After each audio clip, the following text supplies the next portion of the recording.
Como é que é, povo do xadrez? Bem-vindos à ronda 3 do Tata Steel, onde temos o campeão do mundo Magnus Carlsen, que vai defrontar o Anish Giri, o anfitrião. Vimos aqui na segunda ronda a brilhante partida do Anish Giri, que massacrou o Gukesh. E vimos também no vídeo do Magnus o cientista, também na ronda 2, onde o Magnus teve uma brilhante vitória com a defesa Grunfeld.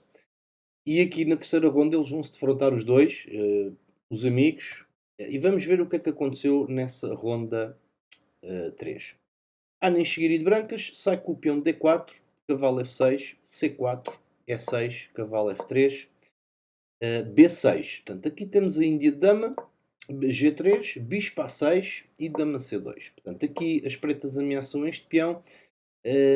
As brancas aqui não podem jogar qualquer lance. B3 é um lance perfeitamente tranquilo. E3 seria, por exemplo, uma imprecisão, porque abriria aqui este buraco e além disso poderia vir o lance D5 e as brancas não convém capturar porque vão perder o roque. E ficam aqui já com um buraco em G2. As brancas então defendem com dama C2 e bispo B7. É teoria, bispo G2, C5, D5, peão por peão puro. Aqui também é possível outros lances, como roque e também o lance cavalo H4. Eu acho que já joguei isto numa lenta. Cavalo H4, lá está. Este peão não pode comer nem avançar, porque há aqui esta pregagem. E as brancas aqui podem continuar a sair, fazendo pressão neste peão de D5. Portanto, este lance é perfeitamente possível. Às vezes pode haver aqui uma entrada em F5. Mas o Anish Giri simplesmente troca o peão e faz o roque. Bispo E7, torre D1, cravando não. Torre D1, cavalo C6, dama F5. Bom, aqui o Carlsen larga uma peça. Não, claro que não larga. Aqui se torre por D5 é um erro, porque vem cavalo B4, dando um duplo, e a seguir cai uma torre, portanto perde uma qualidade este lance. Portanto, dama F5, cavalo F6 e o lance é 4. Portanto, as brancas sacrificaram um peão, mas em contrapartida já rocaram, têm um bom desenvolvimento e estão aqui a apoderar-se do centro. Veio o lance D6 para não permitir o E5 à vontade, porque este cavalo teria dificuldade em mexer-se para outras casas. E E5 à mesma. Portanto, o Anish Giri, vamos embora para a frente. Dama D7, então aqui o Anish Giri troca as damas e recupera o peão em D6. Bispo F6 e agora vem torre é um cheque e as pretas vão ficar sem o roque. Portanto, aqui reparem que não dá para interpor, porque aqui isto seria um blunder, porque aqui simplesmente cavalo puro, este cavalo está pregado, não pode comer, e mesmo que não fosse, até o lance F4 aqui ganha uma peça. Aqui há uma pregagem. Portanto, rei F8. É verdade que já não há damas no tabuleiro. Quando não há damas, o rei no meio não está tão mal, mas às vezes também pode ficar mal se houverem muitas peças. Vamos ver aqui se foi o caso. Cavalo C3, o Giri desenvolve, cavalo B4. E agora aqui ameaça um duplo. E lá está, que lance é que vocês fariam aqui? Aqui torre B1 ou torre D1 é um lance, são lances perfeitamente normais, que basicamente evitam o duplo. Mas o Anish Giri faz o lance mais agressivo da posição. Cavalo é 5. Lance bastante agressivo. Portanto, reparem que bispo por G2 perde on the spot, porque aqui é um intermédio cheque. O rei nem sequer pode vir a E8. E mesmo pudesse, cavalo vem para F6 com cheque. E aqui por acaso eu até achei engraçada uma variante que é cavalo puro, peão puro. E agora, obviamente que qualquer mero mortal capturaria este bispo e as brancas estão a ganhar uma peça. Mas eu achei engraçado uma variante do computador instrutiva, porque é bispo H6 aqui. Bispo H6. E reparem, vamos supor que as pretas então agradecem porque não perderam a peça, só que reparem, depois de torre AD1, as brancas não só vão ganhar, mas é mata imparável. Reparem na força deste bispo. Esta torre não joga, portanto, mais valia nem estar lá. O rei sempre tinha mais uma casa, mas não faz diferença. E aqui, reparem, por exemplo, F5, para tentarem jogar talvez um F6 e tentar escapar. Viria o lance D7, portanto agora as brancas ameaçam cheque, ameaçam tudo, tem que dar o bispo. Reparem, com esta variante as brancas vão recuperar a peça anyways, mas ainda é melhor que tenha mata imparável. Cavalo C6, por exemplo, vem cavalo D5, e agora é mata imparável em 1.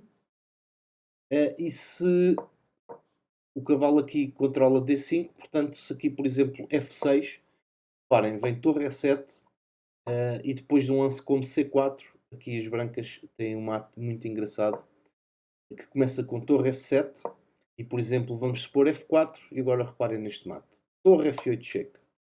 Tem que comer torre, e agora torre G7 cheque mate.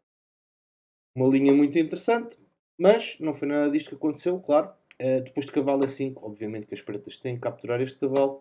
Bispo por B7 e torre D8. Torre B8 também era possível. O Guiri defende o peão de D6, cavalo C4 e agora este peão de D6 está atacado duas vezes. Aqui. E então o Guiri avança o peão a D7. Aqui cavalo C2, atacando a torre. Torre B1 e agora aqui veio o primeiro erro do Magnus Carlsen, que é cavalo D4. Aqui o Magnus Carlsen não é uma posição fácil, mas o melhor lance das pretas seria jogar cavalo E5.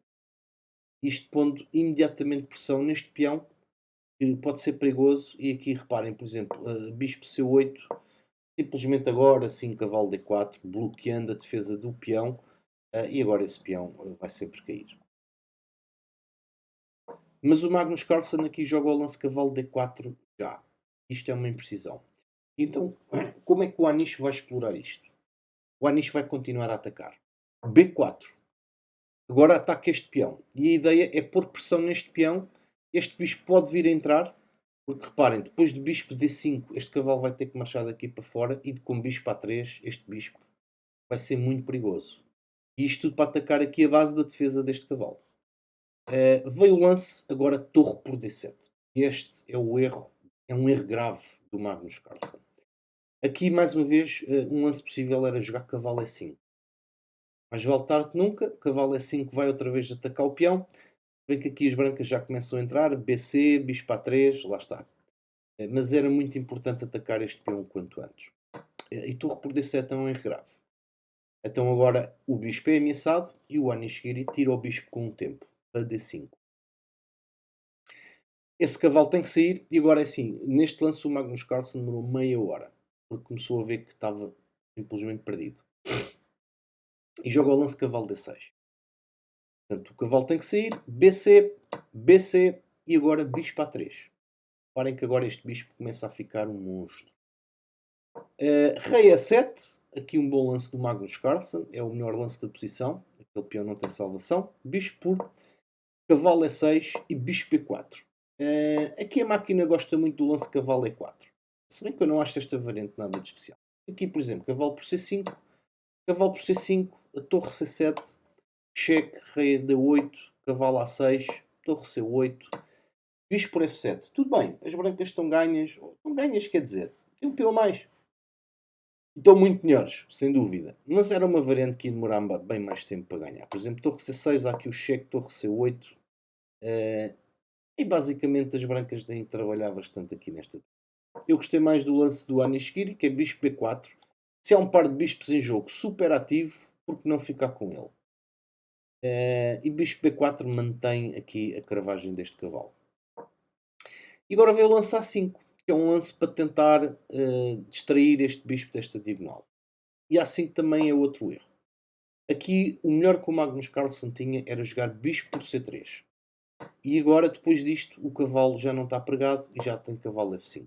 Aqui as pretas estão iguais, portanto reparem que não estão a perder material. As brancas estão melhores, claro que estão.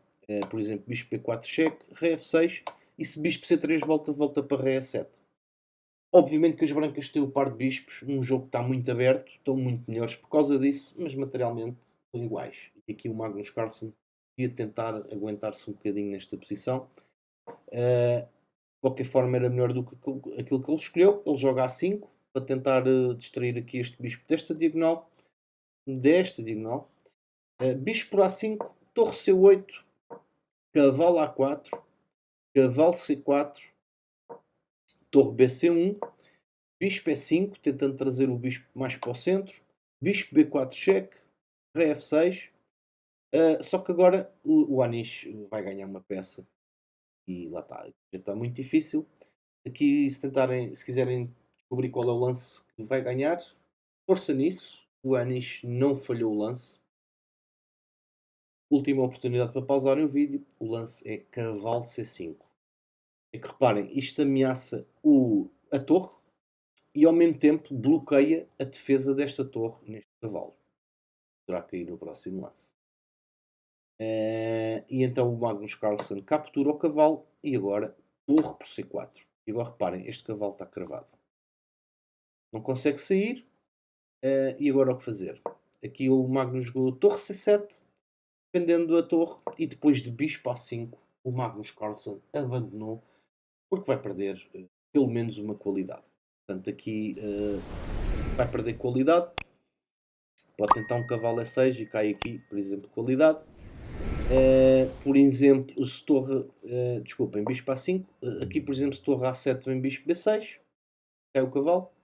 E se torre E7 vem o lance bispo B6 à mesma. E com esta cravagem, lá está, este cavalo vai sempre cair, sem hipótese nenhuma. Se por exemplo bispo D6, aqui as brancas podem, de facto não comem já aqui. Não comem já aqui. Neste caso, as brancas podem, por exemplo, tirar o bispo tranquilamente, só para atacar agora o bispo. E como é que vamos defender isto? Tem que jogar aqui um rei A6, por exemplo. Mas agora, por exemplo, torre é um cheque. Torre é um cheque, perdão. Vamos pôr D7, rei D7. A torre é C1. E é muita pressão aqui. Muita pressão. Portanto, torre E5. E agora vem o lance F4. E a torre não se vai aguentar aqui na quinta. Por exemplo, torre H5. Até há aqui um lance muito engraçado em vez de G4, que é o lance F5. Cortando a torre da quinta. E se torre puro, vem agora o lance bispo H3. Parem nesta cravagem. E portanto, nesta posição final, depois de bispo A5, basicamente o Magnus Carlsen abandonou, porque já não há muito a fazer. Basicamente vai cair material. Bom, e de facto o Anish Giri está numa forma fantástica. Por esta altura o Anish Giri estava em primeiro, a par com o Nordibek Abdusaturov. O próximo vídeo vai ser outra partida do Magnus Carlsen, portanto para quem se queixava, nunca ouvi ninguém, mas para quem se queixava que haviam poucas partidas do Magnus Carlsen no canal, vai ficar de barriga bem cheia, porque vamos ver mais uma partida dele pelo menos a seguir. Vai ser a partida dele contra o Nordibek. Espero que tenham gostado deste vídeo. Nós nos encontramos no próximo. Fiquem bem e até lá.